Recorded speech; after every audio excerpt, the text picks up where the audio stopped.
नमस्कार, मैं हूं प्रतिमा पांडे और आप देख रहे हैं V9 न्यूज। देश और दुनिया की तमाम छोटी बड़ी खबरों के साथ चलिए शुरुआत करते हैं खबरों का सिलसिला।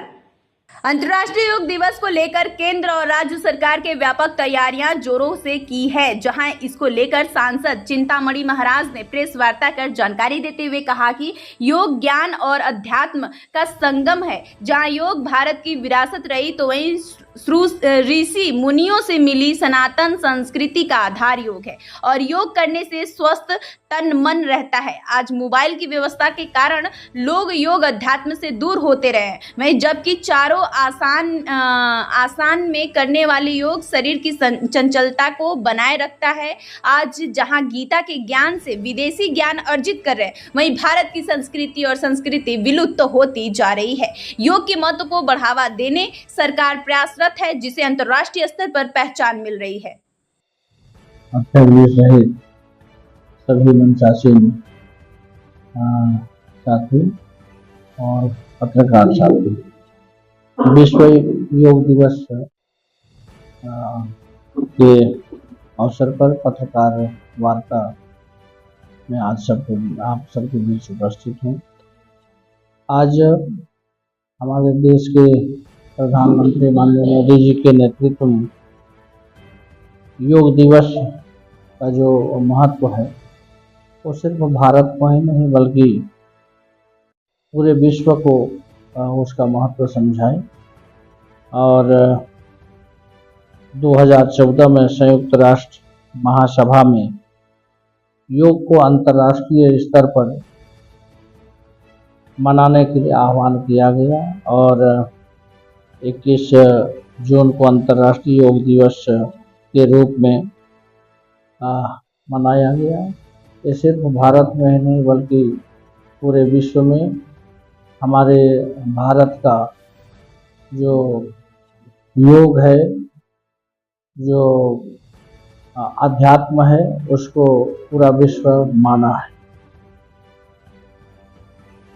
योग दिवस में हम लोग ये योग दिवस के रूप में मनाते हैं, लेकिन योग प्रतिदिन करने का विषय है और योग का मतलब हम सब समझते हैं। योग का मतलब जोड़ना।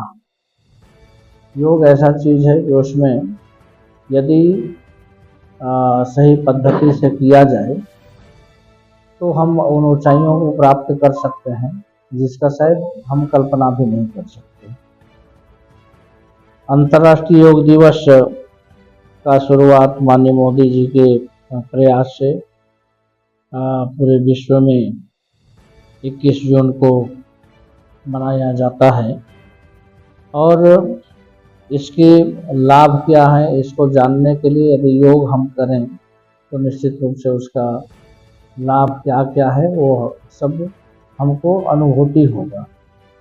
ये बताने का विषय नहीं बल्कि प्रत्यक्ष हम करके उसका लाभ ले सकते हैं।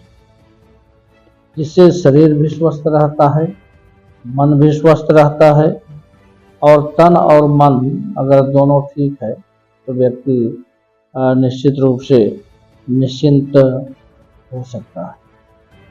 इसमें यदि हम योग नहीं करते हैं तो जो शरीर में जो लचीलापन है, इस शरीर में जो शक्ति चाहिए उसका संतुलन उससे बनता है और मानसिक रूप से अगर देखा जाए तो हम योग करते हैं तो मानसिक संतुलन भी बनता है।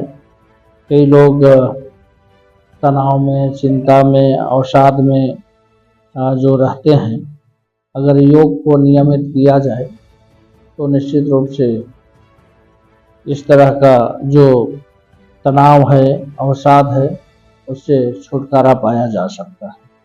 सभी लोग आएंगे, सभी लोगों से मिलना जुलना, उनसे बातचीत करना, ये सब भी आज कहीं न कहीं मोबाइल बहुत महत्वपूर्ण है, लेकिन कई मायने में अगर देखेंगे तो हमारा जो संबंध जिस तरह से था, हम लोगों से मिलते जुलते थे, आज इसके कारण लगभग एक घर में अगर हम 4 परिवार